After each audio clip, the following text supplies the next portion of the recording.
دنیا کے اندر جتنی چیزیں بھی تخلیق کی جاتی ہیں ان چیزوں کو استعمال کرنے کے کچھ اصول اور کچھ قاعدے، کچھ ضابطے ہوتے ہیں۔ کوئی بھی مشین اگر اپنے ضابطوں اور اپنے اصولوں کے مطابق استعمال نہ کی جائے تو اس میں بگاڑ پیدا ہو جاتا ہے۔ یہ کائنات اللہ رب العزت نے تخلیق فرمائی ہے۔ اس کائنات کو بھی اگر اللہ اور اس کے رسول صلی اللہ تعالیٰ علیہ وسلم کے دیے ہوئے اصولوں کے مطابق چلایا جائے گا تو بگاڑ پیدا نہیں ہوگا۔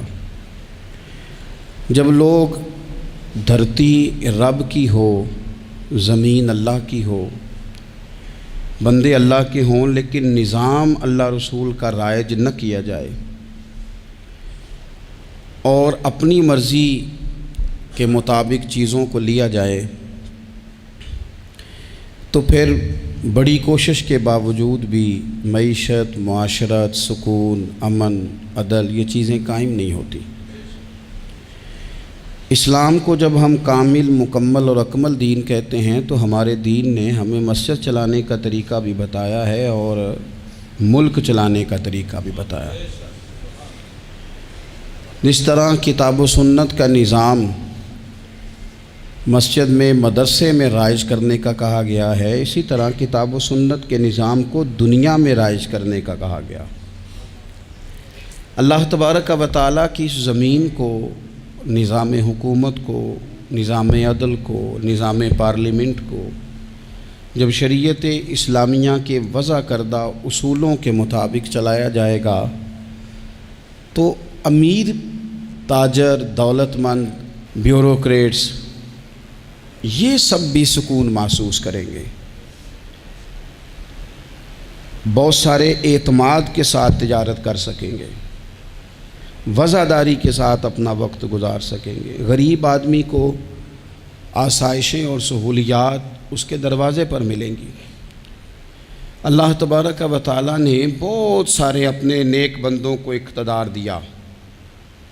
رب کریم نے حضرت داؤد علیہ السلام کو ملکوں کا بادشاہ بنایا، حضرت سلیمان علیہ السلام کو اللہ تعالیٰ نے اقتدار دیا، اللہ تعالیٰ نے حضرت یوسف علیہ السلام کو اقتدار عطا فرمایا، اور پھر قربان جائیں اللہ تعالیٰ نے میرے نبی کریم علیہ السلام کو اقتدار عطا فرمایا۔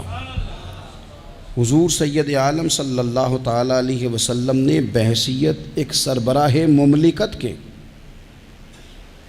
وہ سارے کام اپنے سامنے حضور نے کیے۔ نبی پاک علیہ السلام رحمت للعالمین ہیں، کسی شخص کی ذرا سی تکلیف حضور کو سونے نہیں دیتی، لیکن حضور نے اپنے سامنے نفاذ کرایا۔ اگر کسی کو کوڑے لگنے کی ضرورت تھی تو فرمایا اس کو لے جاؤ، وہاں باندھو، کوڑے مارو۔ اگر کسی شخص پر چوری کی، زنا کی کوئی حد جاری کرنی تھی تو حضور نے اپنے سامنے وہ جاری کروائی، نفاذ عملی قانون کا اپنی نگاہوں کے سامنے کروایا۔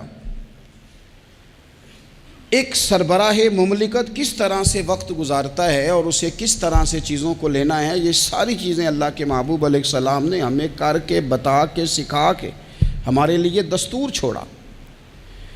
ہم نے آہستہ آہستہ آہستہ آہستہ یہ کیا کہ جس طرح عیسائیوں کے پوپ، انہوں نے مذہب کی تشریح یہ کی کہ غاروں میں رہنا ہے، دنیا سے کٹ کے رہنا ہے، یا پنڈتوں اور جوگیوں نے جو مزاج دیا تھا وہ ماحول ہم نے طاری کیا۔ اسلام کو ہم نے جز وقتی بنایا، کل وقتی نہیں بنایا۔ مسجد میں آ گئے تو وضو کر لیا، ٹوپی پہن لی، نظر جھکا لی، تسبیح پکڑ لی، کہا میں مسجد میں ہوں، میں جھوٹ نہیں بول رہا، میں مسجد میں ہوں، میں غلط بات نہیں کر رہا، میں مسجد میں ہوں، میں بددیانتی نہیں کر رہا۔ او خدا کے بندے، جو رب جس طرح مسجد میں دیکھتا ہے مسجد کے باہر بھی اسی طرح ہی دیکھتا ہے۔ اسے نہ اونگ آتی ہے نہ نیند آتی ہے۔ تمہیں ہمہ پہلو نیک ہونے کا کہا گیا۔ اسلام نے اپنے ماننے والوں کو جو جذبات دیے، میں آپ کو بڑی ذمہ داری سے کہتا ہوں، حساس ہو کے بات کرتا ہوں کہ مساجد میں، مدارس میں جب کوئی سیاسی بات کی جاتی ہے تو واقعی بعض لوگوں کو ٹھیک نہیں لگتا۔ کیونکہ کیوں ٹھیک نہیں لگتا؟ وہ اس لیے ٹھیک نہیں لگتا کہ وہ کہتے ہیں یار تھک گئے ہیں سارا دن تبصرے سن کے، وہاں بھی سیاسی باتیں، یہاں بھی۔ یہاں سے ہمیں کوئی خاص روحانی بات سننے کو ملے جو ہمارے دل کے سکون کا باعث بنے، کوئی خاص تازگی والی بات سننے کو ملے۔ لیکن میں آپ کو یہ بھی بڑے احساس کے ساتھ بات عرض کرتا ہوں، یہ جذبہ غلط نہیں ہے۔ کچھ لوگوں کا یہ جذبہ تنقید کا ہوتا ہے، اس کی بات نہیں کرتا، لیکن کچھ کہتے ہیں نہیں ہم تو روحانی تازگی کے لیے، ان کی بات بھی ٹھیک ہے۔ لیکن میں آپ سے عرض کروں، میرے رسول پاک علیہ السلام نے اور حضور کے چاروں خلفاء نے سیاست کی جتنی تدبیریں کی ہیں وہ مسجد شریف میں بیٹھ کے کی ہیں، کیونکہ یہ جذبہ پاکیزہ تھا، خلوص والا تھا، خدمت والا تھا، اشاعت تبلیغ والا تھا، دین کو آگے پھیلانے والا تھا۔ تو یہ پاک جگہ پر بیٹھ کے بات ہوئی، اسے پلید، ناپاک اور چونکہ غلط اب کیا گیا ہے تو اب بعض چیزیں بوجھ بنتی ہیں۔ قرآن مجید کی جو آیت کریمہ میں نے تلاوت کی ہے نا، میں آپ سے عرض کروں، معیشت سے زیادہ، معاشرت سے زیادہ، ایٹمی طاقت سے زیادہ ضرورت نیک لوگوں کی ہوتی ہے۔ یاد رکھنا، بہترین قسم کا اسلحہ موجود ہو لیکن چلانے کا فن نہ آتا ہو تو بندہ دشمن کا کچھ بھی نہیں بگاڑ سکتا۔ انسان کے پاس بہترین گاڑی موجود ہو لیکن اسے چلانی نہ آتی ہو تو اس کے لیے سفر کبھی بھی مکمل نہیں ہوتا۔ ہمارے پاس سارا کچھ ہے، دیانتدار لوگوں کی کمی ہے۔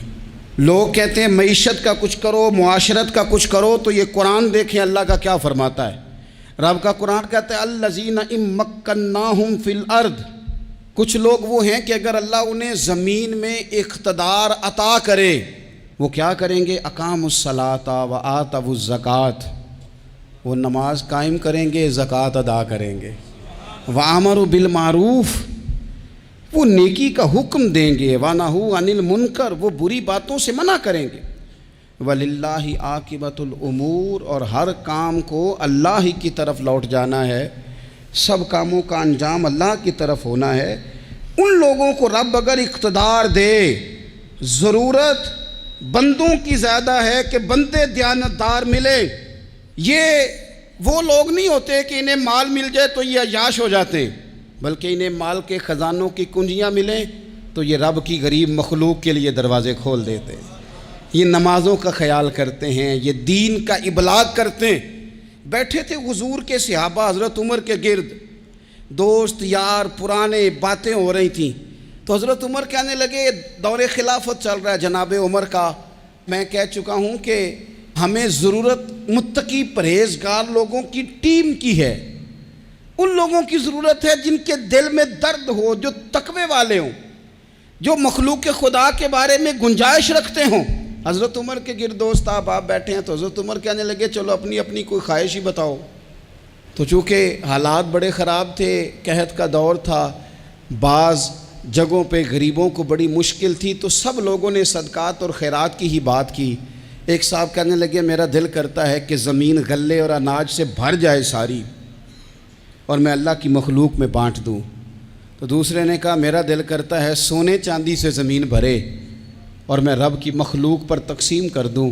ایک تیسرے صحابی بھی فرمانے لگے میرا دل کرتا ہے سونے چاندی سے نہیں، ہیرے جواہرات سے یہ زمین بھرے اور میں اللہ کی مخلوق میں بانٹ دوں۔ سب اللہ کی مخلوق پر کرم کرنے کی، رحم کرنے کی، تقسیم کرنے کی بات کر رہے تھے۔ تو پھر بول کے کہنے لگے عمر آپ بھی تو بتائیں نا، آپ کی بھی تو کوئی خواہش ہوگی نا۔ تو حضرت عمر دیر تک خاموش رہے، پھر ٹھنڈی آہ بھری، فرمانے لگے میرا دل کرتا ہے یہ زمین حضرت معاذ بن جبل جیسے لوگوں سے بھر جائے، میرا دل کرتا ہے یہ زمین حضرت حذیفہ بن یمان جیسے لوگوں سے بھر جائے، میرا دل کرتا ہے یہ زمین حضرت ابو عبیدہ بن جراح جیسے لوگوں سے بھر جائے، یہ زمین ان لوگوں سے بھر جائے اور میں پھر ان سب لوگوں کو ساتھ ملا کے زمین پہ رب کی اطاعت کا چلن عام کر دوں، لوگوں کو رب رسول کا فرما بردار بنا دیا جائے، خیر والے لوگوں سے زمین بھرے۔ میری خواہش یہ ہے جب خیر والے لوگوں سے زمین بھر جاتی ہے پھر معیشت بھی ٹھیک ہو جاتی ہے، معاشرت بھی ٹھیک ہو جاتی ہے۔ دفاعی محاذ پر بھی لوگ کامیاب ہو جاتے ہیں، تعلیم اور صحت کے شعبوں میں بھی مضبوطی آتی ہے۔ شرط یہ ہے، تم نے پوچھی ہے امامت کی حقیقت مجھ سے، خدا تجھے میری طرح صاحب اسرار کرے، ہے وہی تیرے زمانے کا امام برحق جو تجھے حاضر و موجود سے بیزار کرے اور موت کی شکل میں دکھلا کے تجھے رخ یار زندگی تیرے لیے اور بھی دشوار کرے۔ وہ لوگ جو مضبوطی لائیں معاشرے میں، جن کا علم، بردباری، تقوی، یہ چیزیں مضبوطی، ہمارے ہاں کوئی منصوبہ بندی نہیں۔ جن بیچاروں کے کشکول کل پھیلے تھے ان کے آج بھی پھیلے ہیں۔ کسی بھی اشارے پر 2 منٹ کے لیے بریک لگتی ہے تو 4 بھکاری آپ کی گاڑی کا شیشہ بجاتے ہیں۔ اب بعض اشاروں پر، ٹول پلازوں پر لکھ کے لگا دیا گیا ہے یہ پیشہ ور بھکاری ہیں، ان کو خیرات نہ دیں۔ لیکن میرا سوال یہ ہے کہ ان سارے بھکاریوں کو ایک جگہ پہ کھڑا کر کے پوچھنا کس نے ہے کہ تم بھیک کیوں مانگ رہے ہو؟ ان کے گھروں تک ان کے ساتھ کس نے جانا ہے؟ کون آدمی ہے جو جا کے ان سے کہے گا کہ جناب تم کیوں خیرات کے لیے کھڑے ہو، تمہاری مجبوری کیا ہے؟ کہ ریاست کی، حکومت کی، تاجر کی، مالدار کی، تگڑے آدمی کی یہ ڈیوٹی نہیں؟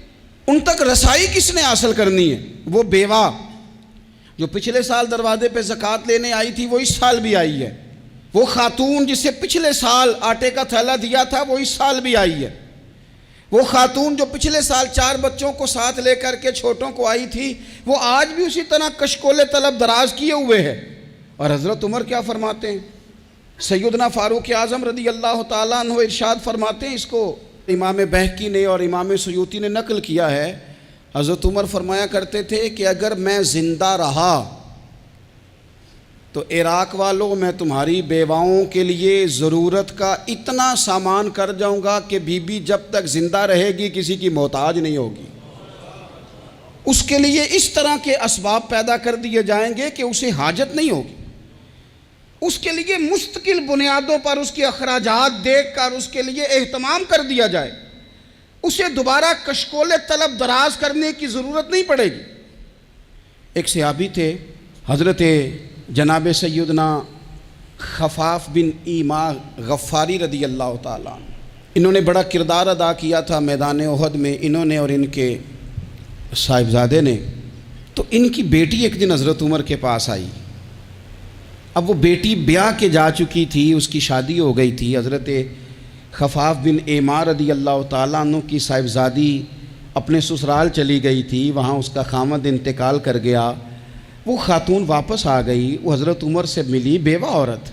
اس بیوہ خاتون نے آ کے یہاں تو میرے بھائی وہ فوجی بیچارے جن کی بیویاں، جن کو ایک تقریب میں تو خوب ایوارڈ دینے کے لیے بلایا جاتا ہے، میں نے یتیمی کا وقت گزارا ہے، مجھے پتہ ہے کہ 2-4 مہینے لوگ آ کے کہتے ہیں کوئی حکم ہو جاتے 10 آجے، پھر جب 1 سال گزر جاتا ہے تو پھر لوگ کہتے ہیں 4 بھرا نے کام کیوں نہیں کر دے؟ تو ایسے تو نہیں نا کہ ابا ایسے ہی چلا گیا تھا، بڑا کچھ دے کے گیا ہے، کدھر ہے فلانی چیز؟ لوگوں کا نظریہ تھوڑے عرصے کے بعد اور ہو جاتا ہے۔ آپ نے بڑے بڑے شہداء کے گھروں میں ایوارڈ تو دیے، کیا کبھی آپ نے پلٹ کر دوبارہ غور کیا کہ ان کے بچے کہاں ہیں؟ ان کی بیوہ کس حال میں ہے؟ وہ زمانے کی تیز دھوپ اور تیز آندھی کا مقابلہ کیسے کر رہے ہیں؟ بغیر باپ کے جو انسان کو کھلے آسمان تلے وقت گزارنا پڑتا ہے وہ کتنا کو مشکل ہوتا ہے، وہ کس طرح ٹائم گزار رہے ہیں، یہ کبھی سوچا لوگوں نے؟ یہاں تو نرنگیے سیاست دوراں تو دیکھیے منزل انہیں ملی ہے جو شریک سفر نہ تھے، جو نکلے ہی نہیں تھے وہ منزل تک پہنچ گئے، اور جنہوں نے جوانیاں گزار دی وہ رستے میں رہ گئے۔ حضرت خفاف بن ایما کی صاحبزادی بیوہ ہو کے آ گئیں، بچے ساتھ تھے، سر راہ جناب عمر سے ملی اور مل کے کہنے لگی حضور میں اس صحابی کی بیٹی ہوں جنہوں نے احد والے دن اپنے بیٹے کے ساتھ مل کے محاصرہ کیا تھا، بچے میرے یتیم ہو گئے ہیں، میں بیوہ ہوں۔ حضرت فاروق اعظم رضی اللہ تعالیٰ عنہ نے فہرست نہیں مانگی، خرچے کی ڈیٹیل نہیں مانگی، تم آنا فلانے سے ملنا، پرسوں 9 بجے آ جانا دفتر، یہ کوئی بات نہیں کی۔ حضرت عمر غور سے کھڑے، اس بیٹی کی بات سنی، چھم چھم سیدنا فاروق کی آنکھوں سے آنسو گرے، دوڑ کے گھر گئے، ایک اونٹ نکالا، وہاں سے مال غنیمت کا مال کے بھر کے 2 بوریاں، اور بوریوں میں کیا تھا؟ چاندی بھی تھی، نقدی پیسے بھی تھے، کچھ ضرورت کا سامان بھی تھا، غلہ بھی تھا۔ 2 بوریاں بھر کے اونٹ پہ رکھ کے خود لگام اس بیٹی کے ہاتھ میں تھما کے کہا پتر سامان بھی تیرا ہے، اونٹ بھی تیرا ہے، اور یہ نہ سمجھنا یہی کچھ تجھے دیا ہے، جب یہ ختم ہوگا تو رب تیرے لیے اور بندوبست فرمائے گا۔ کیا معنی؟ کہ ڈیوٹیاں لگا دی گئی ہیں، ہمیں پتہ ہے یہ سامان کب تک ختم ہو جائے گا، پیسے کب تک ختم ہو جائیں گے، تیرے لیے میں نے نئے حکم بھی جاری کر دیے ہیں۔ ایک شخص نے کہا حضور ایک بیوہ کو آپ نے کچھ زیادہ ہی نہیں دے دیا؟ یہاں لوگ سیاسی تقسیم نہیں کرتے، تھوڑا کام والے کو دے دو، تھوڑا چوکیدار کو دے دو، تھوڑا گلی محلے میں دے دو، تھوڑا رشتہ داروں میں دے دو، سب ہمارے احسان کے نیچے رہیں گے۔ کہا ایک ہی خاتون کو آپ نے اتنا نہیں دے دیا؟ تو حضرت عمر ناراض ہو گئے، فرمانے لگے تجھے تیری مار ہوئے، میری نظروں میں آج بھی وہ جلوہ موجود ہے جب اس کا باپ اور بھائی میدان احد میں کافروں کے خلاف لڑائی کر رہے تھے، آج تک میری نظر میں موجود ہے۔ تو کہتا ہے میں نے زیادہ دے دیا؟ اولاد کسے نہیں پیاری ہوتی؟ بچوں کو دیکھ دیکھ کے بندہ کلیجہ ٹھنڈا کرتا ہے، اولاد کو دیکھ دیکھ کے آنکھوں کو سکون ہوتا ہے، انسان کی طبیعت شاش بشاش ہوتی ہے۔ حضرت عمر وظیفہ لگانے لگے تو حضور کے گھر میں خدمت کرنے والے حضرت اسامہ بن زید کا وظیفہ ڈبل لگایا، اور اپنے بیٹے عبداللہ ابن عمر کا وظیفہ سنگل لگایا۔ تو حضرت اسامہ بن زید کہنے لگے ابا جی میں نے تو ہجرت بھی کی، جہاد بھی کیا، اسامہ تو ان دنوں بچے تھے۔ تو حضرت سیدنا عمر فاروق جواب میں کہنے لگے پتر اسامہ کے والد زید نے بھی حضور کے گھر میں نوکری کی، اسامہ بھی نوکری کر رہا ہے۔ حضرت عمر کی شان کیا ہے زمانہ جانتا ہے، پر پھر بھی حضرت عمر فرمانے لگے تو نے اپنے باپ کے ساتھ ہجرت کی، فرمایا ان کی خدمت زیادہ ہے حضور کے گھر میں، لہذا ان کا وظیفہ بھی زیادہ لگایا جائے گا۔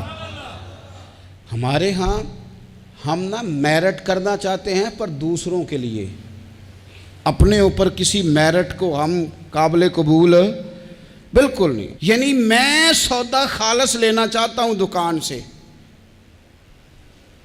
تو آپ بتائیں آپ جو سودا بیچتے ہیں وہ خالص ہی بیچتے ہیں؟ آپ کو تو خالص چاہیے لیکن آپ بھی تو کچھ نہ کچھ بیچتے ہیں، آپ کا خالص ہے، اگر آپ خالص بیچ رہے ہیں تو انشاءاللہ ملے گا بھی خالص۔ چادریں آئی تھیں مال غنیمت میں، ڈھیر ساری چادریں، ڈھیر ساری۔ حضرت عمر نے صحابہ کرام علیہم رضوان کی ازواج پر، صحابیات پر وہ چادریں تقسیم کر دیں۔ ایک چادر بڑی خوبصورت نکلی اندر سے، تو سب کہنے لگے حضور یہ نا خاتون اول کے لیے سوٹ کرے گی، آپ کی اہلیہ کے لیے سوٹ کرے گی، کبھی آپ گھر لے جائیں نا، یہ سب سے بہتر ہے۔ تو یہ حضرت عمر کی بالغ نظری ہے، وہ کیا بندہ ہوا جس کی ہر جگہ نظر ہی نہ ہو۔ حضرت سیدنا عمر فاروق رضی اللہ تعالیٰ عنہ کہا جناب یہ چادر بڑی حسین ہے، آپ کے گھر والوں پہ جچے گی۔ تو حضرت عمر فرمانے لگے نہیں، ایک صحابیہ ہیں حضرت ام سلیت رضی اللہ تعالیٰ عنہ، انہیں بلاؤ، یہ چادر انہیں دوں گا۔ حضور اس خاتون کو یہ چادر دینے کی وجہ بھی تو بیان کریں۔ تو حضرت عمر فرمانے لگے جب احد میں ڈھیر سارے لوگ زخمی ہو گئے تھے اور بھگدڑ مچ گئی تھی اور حالات خراب ہو گئے تھے، تو فرمایا میں نے اپنی آنکھوں سے دیکھا کہ اس ایمرجنسی کی حالت میں بھی جناب ام سلیت مشکیزہ پکڑ پکڑ کے زخمیوں کو پانی پلا رہی تھی۔ اس خاتون کی خدمات ہیں امت کے لیے، اس نے ڈیوٹی کی ہے صحابہ کے لیے، لہٰذا اس عورت کا زیادہ حق بنتا ہے کہ اس کو یہ اعزاز دیا جائے۔ میرٹ کی بنیاد پر تقسیم ہوگی، رشتہ داری کی بنیاد پر، تعلق کی بنیاد پر نہیں ہوگی، اس کا حق زیادہ بنتا ہے، اس کا درجہ زیادہ بنتا ہے، خدمات زیادہ ہیں، اس نے اپنی ڈیوٹی زیادہ اچھے طریقے سے سر انجام دی ہے۔ جب تک چیزیں آپ وسعت قلبی نہیں لاتے اپنی طبیعت میں، جب تک آپ گنجائش زیادہ پیدا نہیں کرتے، اتنی دیر تک حالات اس طرح کے نہیں ہوتے۔ پھر ایک اور مصیبت بن گئی ہے، وہ مصیبت ہے لیول کی۔ یہ کام میرے لیول کا نہیں، جب آپ اپنے لیول سے نیچے اتریں گے، پروٹوکول سے ذرا نیچے اتریں گے اور چھوٹی چھوٹی باتوں پر خود توجہ دیں گے، چھوٹی چھوٹی چیزوں پر۔ حضرت عمر جمعہ پڑھا رہے تھے، ایک صحابی دیر سے آئے۔ اب یہ نماز کا پوچھنا، جمعے کا پوچھنا، مطلب حکمران صاحب تو اوپر لیول کے ہیں، وہ تو پوچھیں گے کہ جناب میرے ساتھ تو آپ قومی سطح کا بندہ بٹھائیں، یہ والی باتیں۔ لیکن چھوٹے چھوٹے سوراخ پیدا ہوتے ہیں، پھر بند ٹوٹتے ہیں، حالات بگڑتے ہیں۔ قوموں کا اخلاق چھوٹی چھوٹی جگہوں پہ پہلے بگڑتا ہے، چھوٹی چھوٹی جگہوں پہ۔ بچہ پہلے چھوٹی چوریاں کرتا ہے، خدا معاف فرمائے اگر اسے روکا نہ جائے، پھر وہ بڑی جگہوں پہ جا کے حالات خراب کرتا ہے۔ حضرت عمر فاروق ایک صحابی دیر سے جمعہ پڑھنے آئے تو حضرت عمر نے بعد میں بلا لیا، فرمایا تم اتنے سمجھدار آدمی ہو کہ اگر جمعے میں دیر سے آؤ گے تو باقی لوگوں کا کیا بنے گا؟ تو وہ صحابی آگے سے کہنے لگے مجھے پتا تھا آپ نے پوچھنا ہے، اور میں تو کہیں کام میں مصروف تھا امیر المومنین، میں تو دوڑا آیا ہوں، میں تو غسل بھی نہیں کر سکا، وضو کر کے مسجد میں آ گیا ہوں جمعہ پڑھنے۔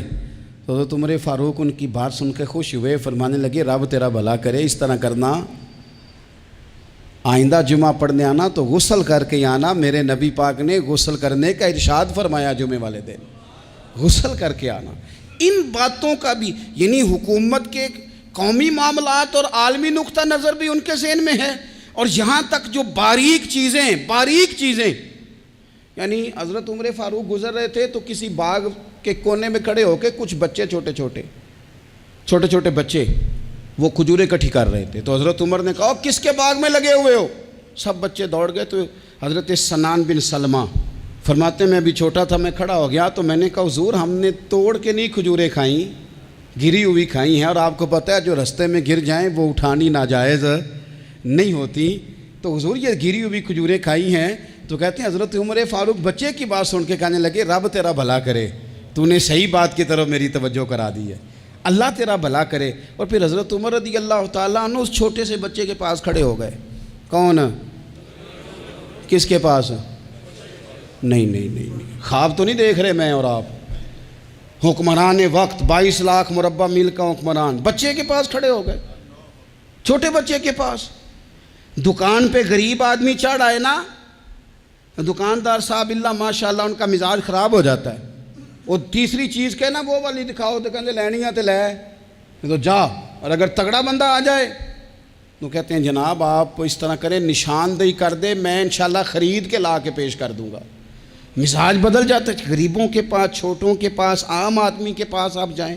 ہمارے حکمرانوں کا غریب آدمی سے گیپ بہت زیادہ ہے، پیروں کا غریب آدمی سے گیپ بہت زیادہ ہے، بڑے علماء کا عام آدمی سے گیپ زیادہ ہے، تاجروں کا عام آدمی سے گیپ زیادہ ہے، شیشے کے بڑے بڑے محلات میں سوسائٹیوں میں بسنے والوں کا غریبوں سے گیپ زیادہ ہے۔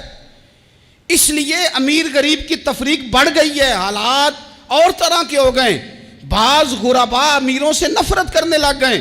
ہماری شادی بیاہ تقریبات افطاریاں ان میں ہم اپنے لیول کے لوگ بلاتے ہیں جن سے ہمیں کاروباری ضروریات وابستہ ہوتی ہیں، ہم نے اس طرح کا ماحول بنایا، اس کا نقصان یہ ہوا ہے کہ معاشرے میں کئی قسم کی سوچیں پنپنے لگی ہیں، وسوسے غالب آنے لگے، بعضوں کا تنگ آمد بجنگ آمد، جب غریبوں کے بچے زیادہ تنگ آتے ہیں پھر ہتھیار اٹھاتے ہیں، پھر قلم چھوڑ دیتے ہیں۔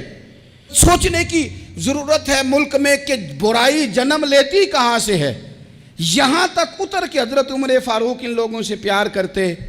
اب وہ بچے نے بات سنا دی حضرت سنان بن سلمہ نے، تو جناب عمر فاروق سے بچے نے فٹافٹ ایک اور فرمائش بھی کر دی، کہنے لگا حضور میں نے کھجوریں زیادہ جمع کر لی ہیں، وہ میرے دوست سارے بھاگ گئے ہیں آپ کو دیکھ کے، اب میں جب جاؤں گا نا تو کھجوریں میرے حصے کی ہیں، ہوں میں غریب بچہ، ماڑے گھر سے تعلق ہے، وہ میری کھجوریں چھین لیں گے۔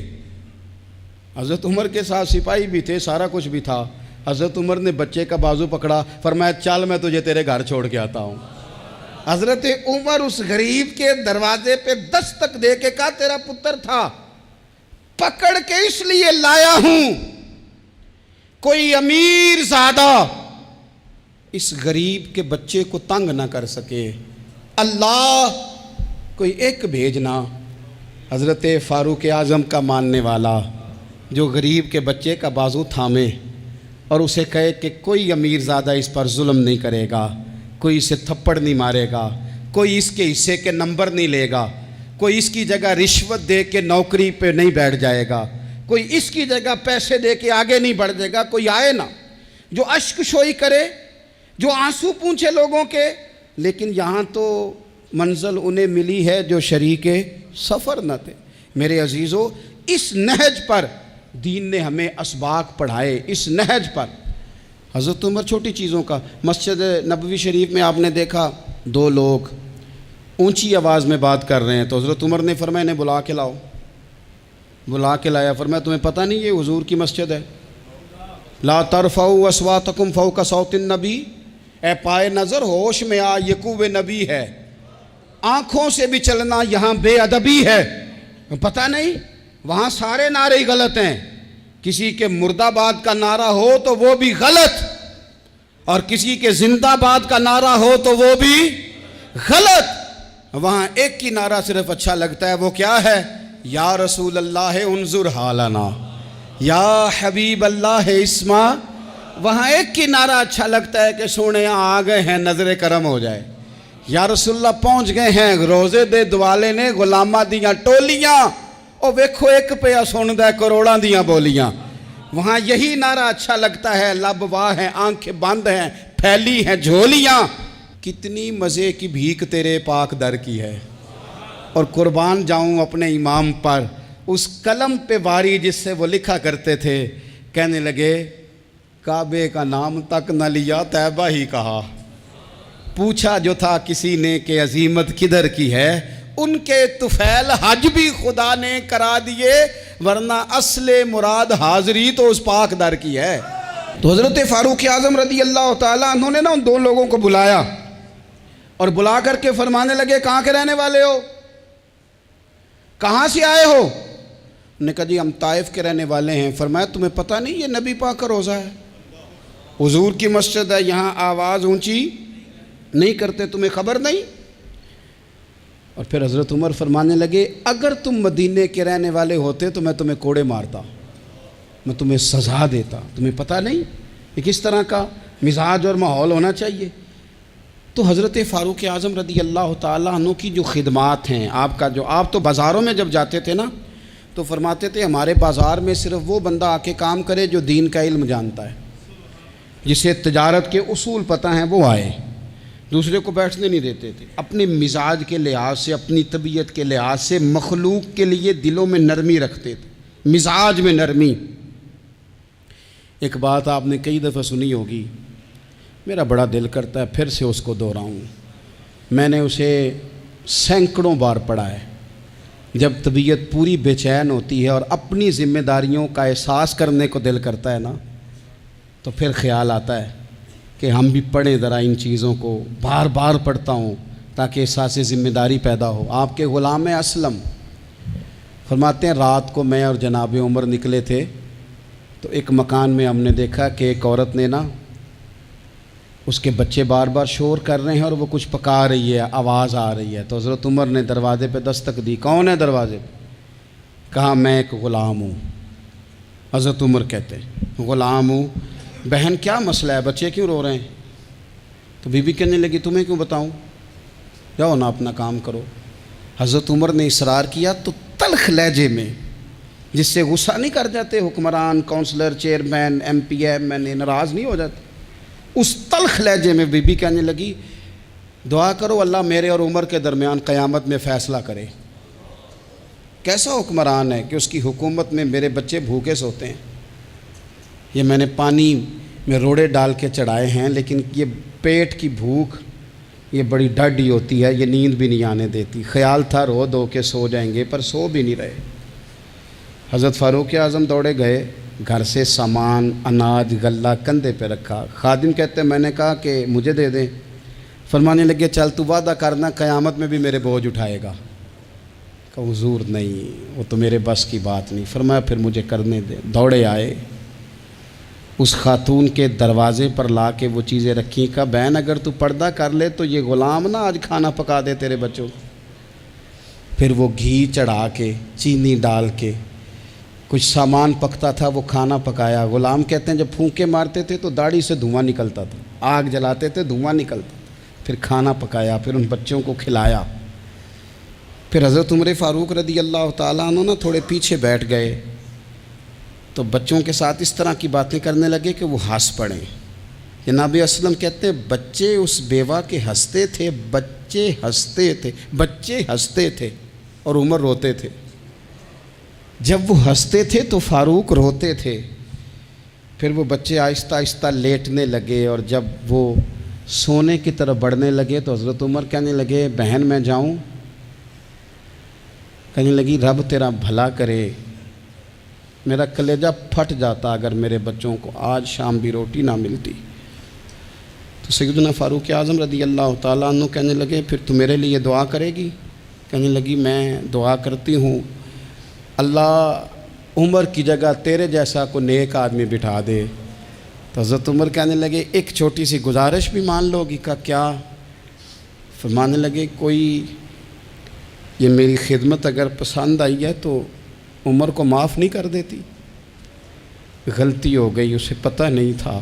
اپنے منہ سے کہنے لگے سیاںا بھی نہیں، باشعور بھی نہیں، اسے چاہیے تھا خلافت کی ذمہ داریاں نہ لیتا۔